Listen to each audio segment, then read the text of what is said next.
Please welcome Barry Evans.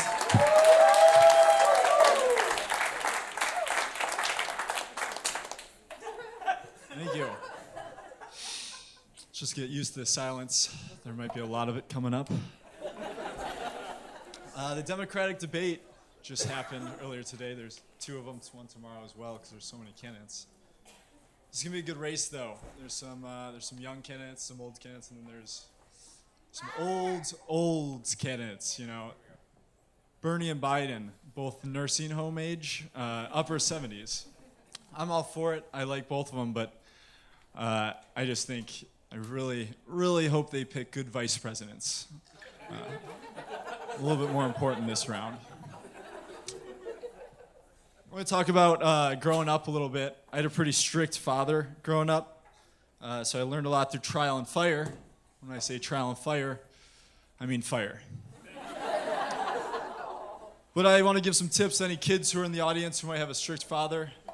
I do understand if there's any kids at a comedy show at around 10:30 at night, their fatherly presence is less strict and more non-existent.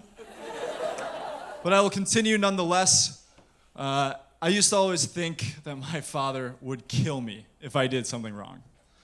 So my first piece of advice, your father won't kill you if you're able to run fast enough. Especially if you're gonna hide marijuana underneath your bed. That brings me to my second point of advice. Don't hide marijuana underneath your bed.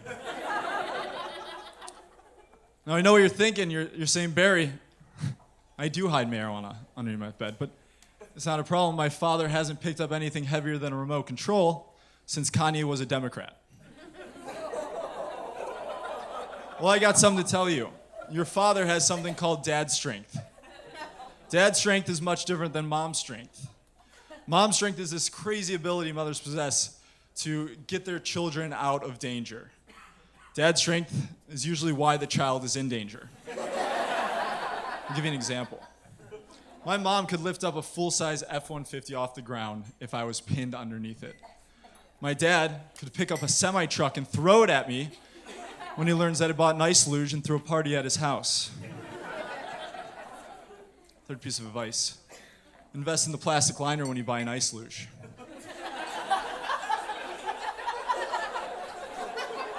That shit melts. On top of having a bad relationship with my father, I was also bullied as a kid, if you weren't able to tell. But I was a pretty weird kid, so I responded in weird ways. At lunch, I was a cat. What's up, idiot?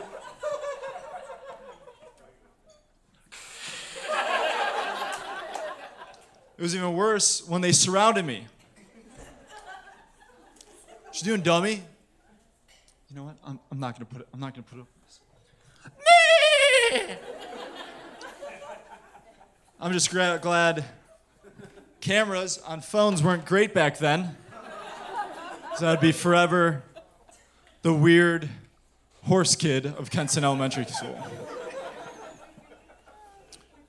On top of all this, I have a pretty bad relationship with my grandpa as well. Some people answer the phones with this kind of high-pitched baby voice. They'll be like, "Hey, Grandpa, how you doing?" No, when I talk to my grandpa, the first 5 minutes are us spent insulting each other. The other day, it got so heated I wanted to drive to his house, beat him up in person. Don't take that the wrong way. I've never physically fought my grandpa. Every time I get close, my grandma beats the shit out of me. I also blink a lot. I kind of look like a chameleon up here. Went to the doctor to get it checked out. He said, Barry, your eyes are unable to produce tears, so you blink instead to compensate for it. It's less of a joke and more of just sad. But he continued, he said, when you want to cry, you're going to blink even more. And the first thing I thought was, damn, I'm going to be the weird blinky guy at all the funerals now. Everyone's bawling their eyes out, and I'm over in the corner just like, whoa, wish that person hadn't died.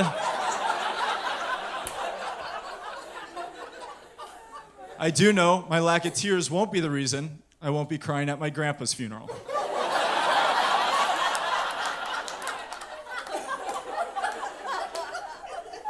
Things have really been looking up, though. Recently, I got a girlfriend, which is pretty great.